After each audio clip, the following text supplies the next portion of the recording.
Good morning students. ഇന്നലെ നമ്മൾ discuss ചെയ്തിരുന്നത് കേരള കോപ്പറേറ്റീവ് സൊസൈറ്റീസ് ആക്ട് 1969 കുറിച്ചാണ്. അത് ഗവൺമെൻറ് ഇനാക്ട് ചെയ്യാനുള്ള റീസണൊക്കെ നമ്മൾ പറഞ്ഞു. Today we R discussing about the features of Kerala cooperative societies act 1969.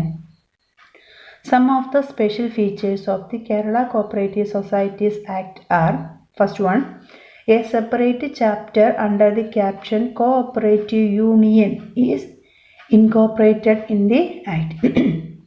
The Circle Cooperative Union under Section 88 and State Cooperative Union under Section 89 are to be formed as a statutory bodies. Further, wide powers and independent source of income are provided in the Act for the Union. അതായത് ഈ ആക്റ്റിൽ രണ്ട് പുതിയ section incorporate ചെയ്തു. അതായത് section 88 and section 89. ആ രണ്ട് section പ്രകാരം ഒരു പുതിയ ചാപ്റ്റർ ഇൻട്രൊഡ്യൂസ് ചെയ്തു. ഈ ആക്റ്റിലേക്ക് ഒരു പുതിയ ചാപ്റ്റർ ഇൻട്രൊഡ്യൂസ് ചെയ്തു. ആ ചാപ്റ്ററിൻ്റെ ക്യാപ്ഷൻ ഹെഡിങ് എന്ന് പറയുന്നത് കോപ്പറേറ്റീവ് യൂണിയൻ എന്നുള്ളതായിരുന്നു. As per this chapter, circle cooperative union as per section 88 and state cooperative union as per section 89 was established as A statutory bodies. അതായത് 88 പ്രകാരം സെക്ഷൻ 88 പ്രകാരം സർക്കിൾ കോപ്പറേറ്റീവ് യൂണിയനും സെക്ഷൻ 89 പ്രകാരം state cooperative യൂണിയനും establish ചെയ്തു. അതായിരുന്നു first feature എന്ന് പറയുന്നത്. ഈ കേരള കോപ്പറേറ്റീവ് സൊസൈറ്റീസ് ആക്ടിന് നമ്മൾ പഠിക്കുന്നത് മുഴുവൻ സെക്ഷൻ വൈസാണ്. 1 to 90 അത്രയും സെക്ഷനാണ് നമ്മൾ പഠിക്കുന്നത്. Second feature is there is a special provision in the Act for the establishment of cooperative tribunal as per section 81. 81 പ്രകാരം ഒരു കോപ്പറേറ്റീവ് ട്രിബ്യൂണൽ എസ്റ്റാബ്ലിഷ് ചെയ്യാനുള്ള ഒരു പ്രൊവിഷൻ ഉണ്ടായിരുന്നു.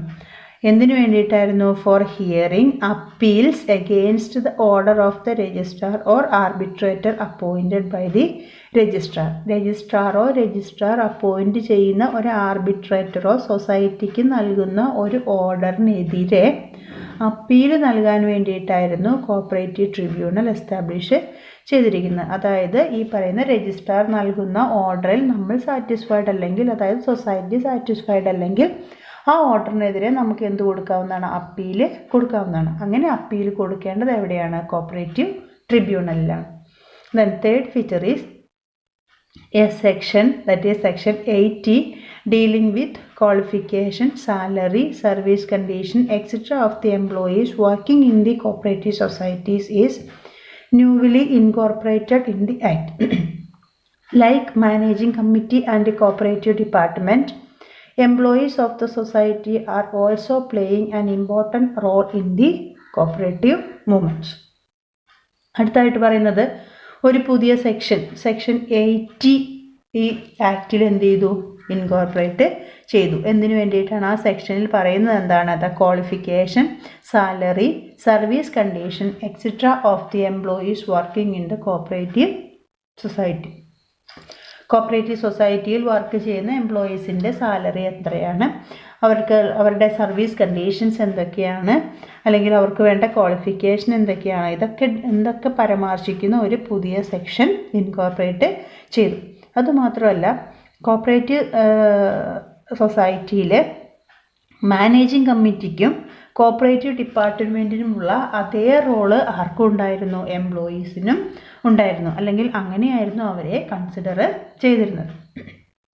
Next one, for dealing with corruption, malpractices, misuse of powers in the cooperatives, a special provision, that is a penal provision called surcharge under section 68 is included in the Act.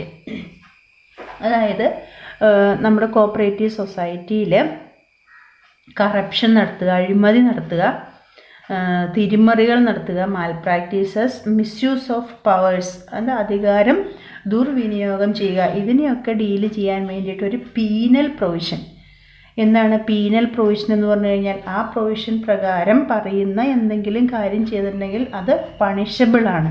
അതിനാണ് നമ്മൾ penal provision എന്ന് പറയുന്നത്. അങ്ങനെ ഒരു penal provision as per section 68 പ്രകാരം എന്ത് ചെയ്തു, introduce ചെയ്തു.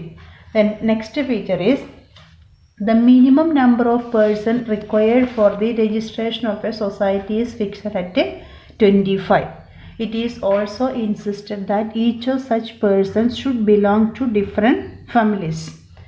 ഈ ആക്ട് പ്രകാരം ഒരു കോപ്പറേറ്റീവ് സൊസൈറ്റി രജിസ്റ്റർ ചെയ്യണമെങ്കിൽ ആവശ്യമുള്ള മിനിമം പേഴ്സൺസ് എന്ന് പറയുന്നത് അല്ലെങ്കിൽ മിനിമം മെമ്പേഴ്സ് എന്ന് പറയുന്നത് 25 ആക്കി ഫിക്സ് ചെയ്തു. ഏർലിയർ ആക്റ്റിൽ അത് എത്രയായിരുന്നു, 10 ആയിരുന്നു. ഈ ആക്റ്റിൽ, അതായത് കേരള കോപ്പറേറ്റീവ് സൊസൈറ്റീസ് ആക്ട് പ്രകാരം 25 ആളുകളുണ്ടെങ്കിൽ മാത്രമേ ഒരു കോപ്പറേറ്റീവ് സൊസൈറ്റി ഫോം ചെയ്യാൻ പാടുള്ളൂ. അത് മാത്രമല്ല, it also insisted that each of such persons should belong to different families. ഈ 25 ആളുകളും ഡിഫറെൻറ്റ് ഫാമിലിയിൽ നിന്നുള്ളവർ ആയിരിക്കണം. ഒരേ ഫാമിലിയിൽ നിന്നുള്ള 5 ആളുകൾ, അങ്ങനെ ഒരാളുകളിൽ കൂടുതൽ കോപ്പറേറ്റീവ് സൊസൈറ്റി, സെയിം കോപ്പറേറ്റീവ് സൊസൈറ്റിയിൽ എന്താവാൻ പാടില്ല, മെമ്പർ ആവാൻ പാടില്ല. Then 6th one, as per the provision of the act, societies with limited liability only shall be registered.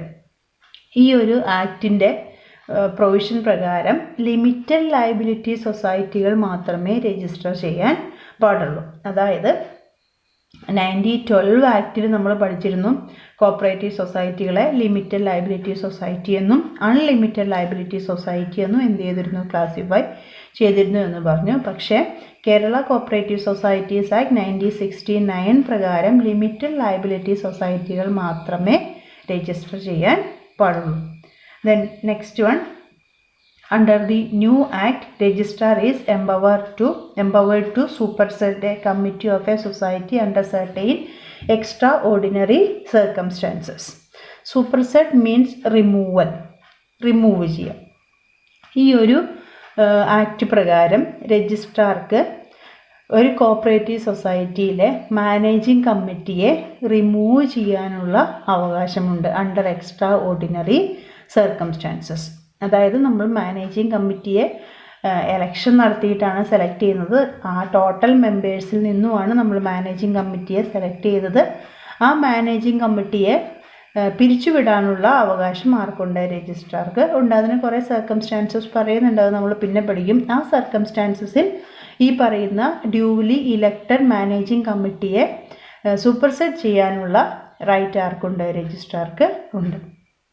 Next feature is there is a provision for constitution of representative general body.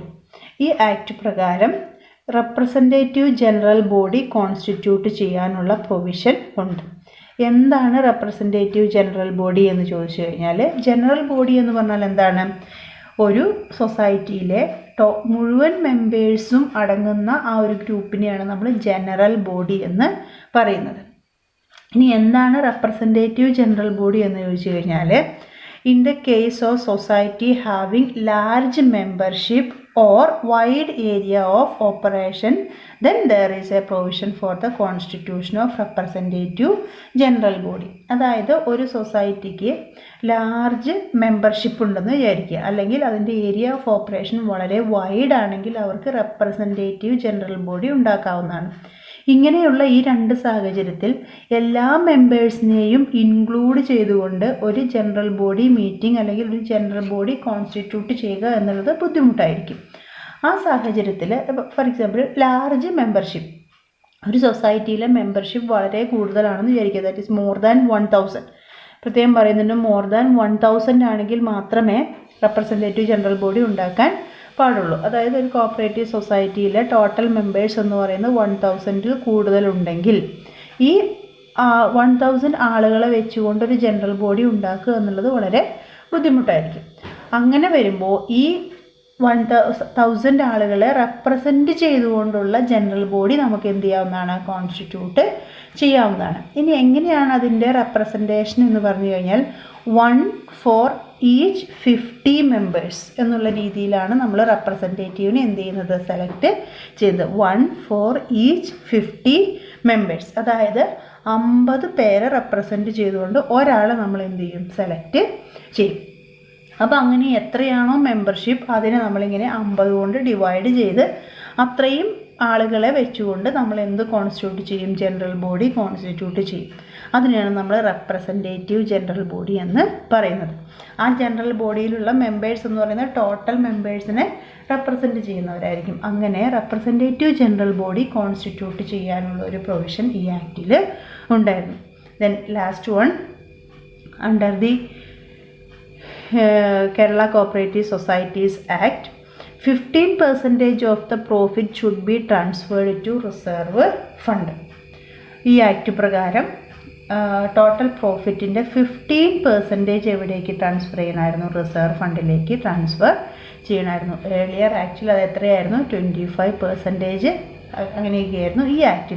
ഈ ആക്ടിൻ്റെ provision എന്ന് പറയുന്നത് total പ്രോഫിറ്റിൻ്റെ 15% എവിടേക്ക് transfer ചെയ്യണം, reserve ഫണ്ടിലേക്ക് transfer ചെയ്യണം. These are the various features of Kerala Cooperative Societies Act 1969. Okay, ഞാൻ ഒന്നുകൂടി പറയാം. First feature is cooperative union എന്നുള്ളൊരു പുതിയ ചാപ്റ്റർ ഇൻകോപ്പറേറ്റ് ചെയ്തു.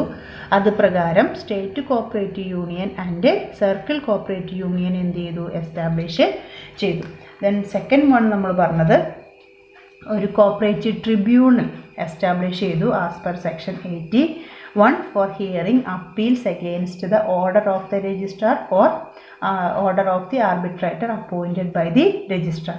Third one, a section 80 dealing with qualification, salary, service condition etc. of the employees working in the cooperative societies newly incorporated in the act.